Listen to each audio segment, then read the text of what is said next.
Hello friends and welcome back to the channel. So today I want to spend a little bit talking about Ironheart here, specifically her tracking mechanic. I don't see a lot of people talking about this, and I don't really think many players understand just how powerful it actually is. Alright, so I have a bunch of examples to show you today, but before we get into those, let's talk a little bit about what tracking actually does.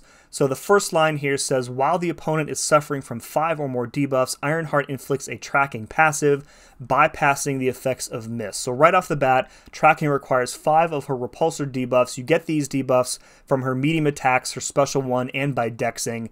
Now in practice, it is incredibly easy to get 5 of these applied at the start of the fight very quickly, and as long as you have reliable access to your special one, you can keep these debuffs paused for the entire fight without any difficulty. So this kind of becomes like a set it and forget it type mechanic, right? You get 5 of these debuffs applied at the start of the fight, and then you have guaranteed access to her utility for the rest of the fight, guaranteed miss counter as well. Now the second line here, opponents that are #robot or are suffering from a tracking effect suffer negative 100% offensive ability accuracy when hitting Ironheart's block. Mutants suffer negative 150%. So when tracking is active, any ability that triggers, or would trigger rather, when hitting Ironheart's block will fail, and that chance is increased to 150 for mutants. That extra 50%, by the way, I think it was designed to counter Onslaught's special one, Neuroshocks. However, it's not currently working.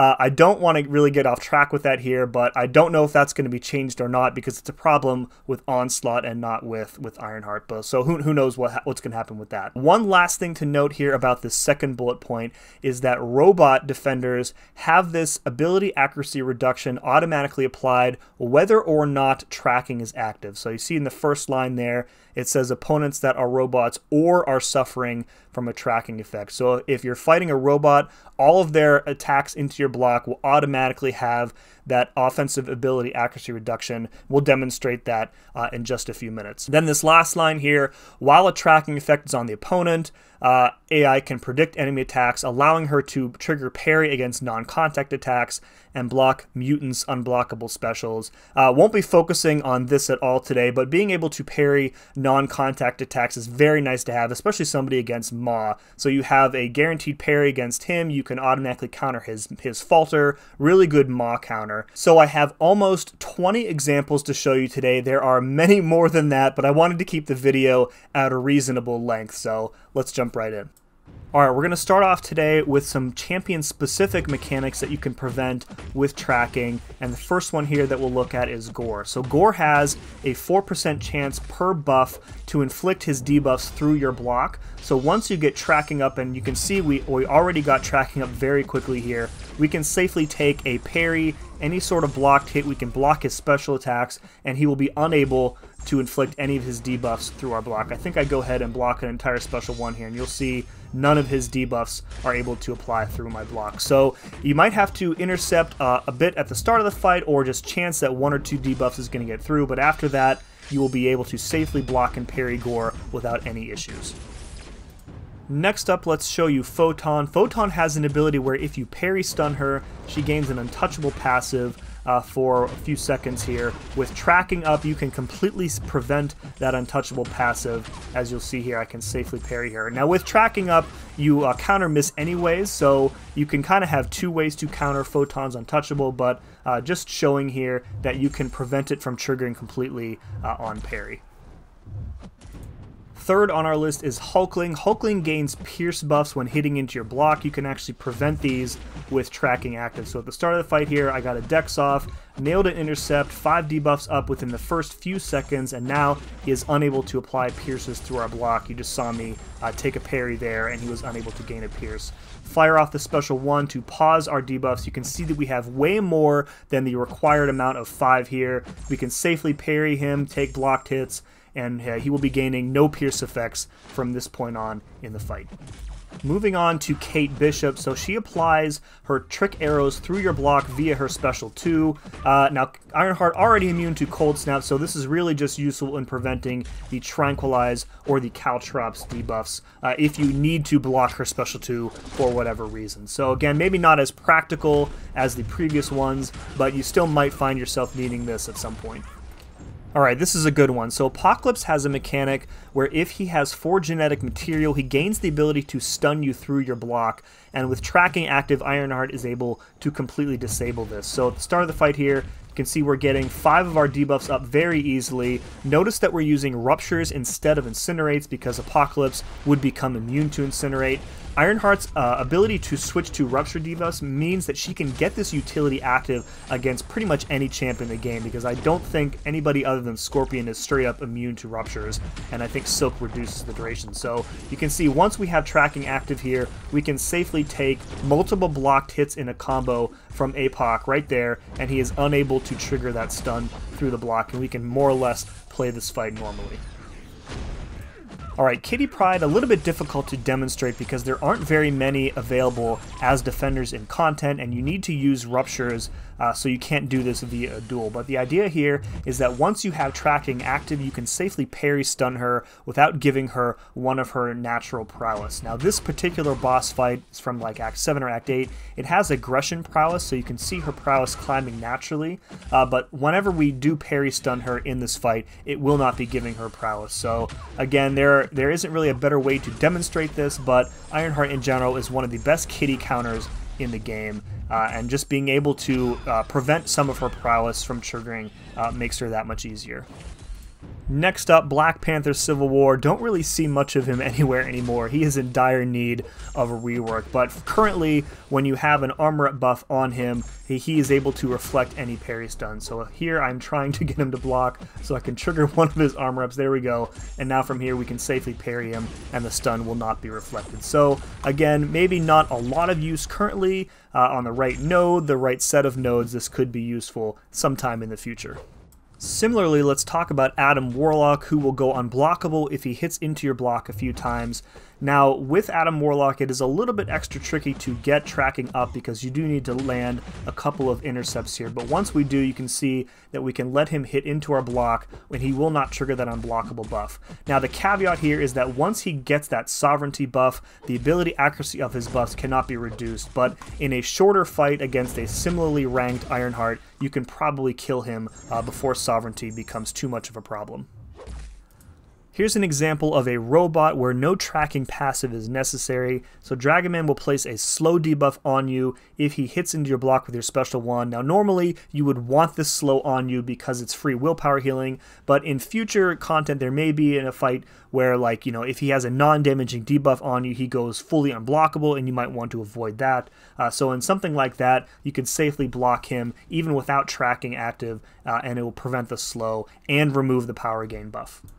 Here's another example of a robot. So against Nimrod, whenever you gain a bar of power, he inflicts you with a passive special lock for a few seconds. However, if you use a blocked hit to gain your bar of power, the special lock is actually prevented right there. So again, since Nimrod is a robot, you do not require tracking active in order to gain this effect. May have a little bit of limited use cases in a normal fight. However, I could see some nodes in the future where this could become problematic. But again, Ironheart will just be able to turn it off by playing around it. Alright, this next one is a twofer. This is a War Machine from Act 7 with Stunning Reflection and Mixmaster. So let's talk about War Machine as a defender himself. So his special one inflicts suppression debuffs on you through your block. You cannot dex his special one, so you're pretty much guaranteed to have those debuffs placed on you. But again, with tracking up, you can see he is unable to apply any of those debuffs through your block. Now I have to play a little bit conservatively here again because of Mixmaster. With Stunning Reflection, normally you can turn it off explicitly with Incinerates. You can see I have selected Ruptures instead just to show how you would play this node on an Incinerate immune champ. With tracking up, Stunning Reflection is disabled completely. Right there you see we triggered a parry and it didn't reflect back onto us. He is still stun immune even with the stun reflection disabled, so you do kind of have to just remember that. But again, a really easy way to play around this node if you find an Incinerate immune champ on Stunning Reflection. Okay, moving on into some more node interactions here. This is a Black Widow from Act 7 with Kinetic Transference, which gives the defender power gain if they hit into your block. So we immediately have tracking up in just the first few seconds here, and you're going to see once we finish this special one and keep everything paused, we can safely let her hit into our block, and she does not gain any power from the kinetic transference mode. So again, like Black Widow, not too dangerous on this node, but there are some champs who are very dangerous with kinetic transference, and being able to turn off that node completely is going to make those fights a lot easier. Next node I want to talk about is Hard Knock Life. Whenever you parry the defender, you get a passive disorient on you, which reduces your ability accuracy and your block proficiency. So we've gotten tracking up right away at the start of the fight. We've used Ruptures because Vulture is Incinerate immune, and from here we can safely parry him throughout the rest of the fight, and we will never trigger one of those disorients on us. This is going to increase our survivability, also increase the ability accuracy of our stuns, or rather keeping them at 100%. So again, repeatedly parry, no worries here, no disorients. Ironheart is also able to reliably get parry stuns off against the Masochism node. We have a Nebula here from Act 7, and she's a robot, so no tracking required. You can see we are repeatedly parrying her, not triggering the regen, and the stun is sticking. Now the repulsor debuffs will trigger Masochism, so Ironheart isn't like a complete counter to this node, but being able to reliably and consistently get your parry stuns to land against an opponent with Masochism can be very valuable.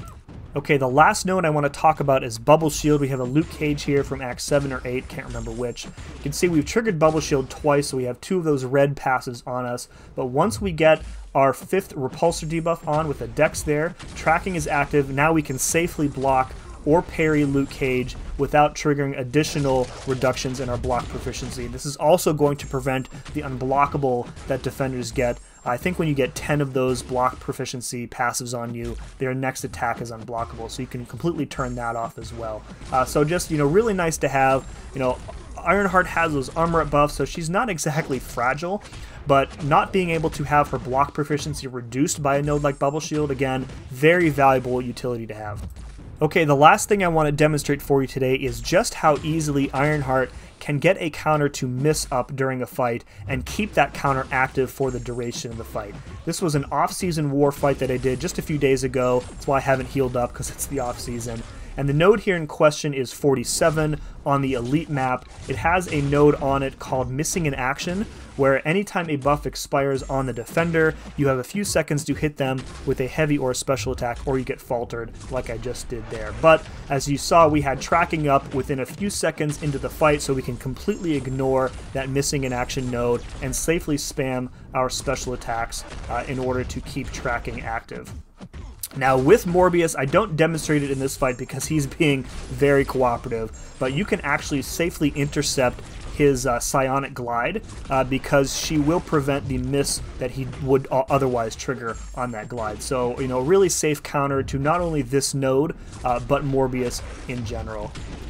Not sure how common Morbius is going to be placed here. If he does trigger that glide, the cooldown is a buff, so you get an increased chances in order to trigger that falter on you. But again, Ironheart just doesn't care at all, and this becomes a really, really easy fight.